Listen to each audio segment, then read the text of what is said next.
Hello friends, welcome to our channel. నేను content delete గురించి క్లియర్గా నేను పెద్ద వీడియోలో ఏదైనా మాట్లాడతానండి. ఏంటి ఈ కిట్ విషయం ఇదంతానండి. వీళ్ళైతే నేను పాలు తీసుకున్నప్పుడు చెప్పారు, కిట్ అనేది 3 టైమ్స్ ఇస్తారంట. మనకి స్టార్టింగ్లో, మిడిల్లో అండ్ ఎండింగ్లో ఇస్తారంట. అది చెక్ చేసుకోవచ్చు. సో మనకి ఇవి ఉన్నాయి కదండి, అందులో గ్రీన్ టిక్ ఉంది కదా, ఆ సైడ్ కలర్స్ వచ్చినట్టయితే మిల్క్ అన్ని స్టేజెస్లో పాస్ అయినట్టు. అండ్ లేదు, రైట్ సైడ్ ఉంది కదా green colour, red colour marks, అలా కనుక వచ్చినట్టయితే ఆ కలర్స్ వస్తే మిల్క్ అనేది కల్తీ ఉన్నట్టు అని అన్నారు. సో వాళ్ళకి ఇట్టు కదండి, వాళ్ళకి కన్వీనియంట్గానే ఇస్తారు. ఆ మిల్క్ అనేది ఆ డ్రాప్స్ అందులో వేసేసి ఒక 10 మినిట్స్ తర్వాత చూస్తే కలర్ చేంజ్ అయి ఉంటుంది.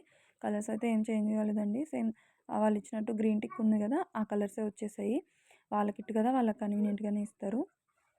కానీ మనకి బయట మిల్క్తో కంపేర్ చేసుకున్నప్పుడు మన కంట్రీ డిలైట్ బాగుంది. నేను నెక్స్ట్ టైం అనుకుంటున్నాను, బయట పాలు టెస్ట్ చేసి చూద్దాము అని. నెక్స్ట్ టైం మాత్రం అదే చేసి వీడియో పెడతాను.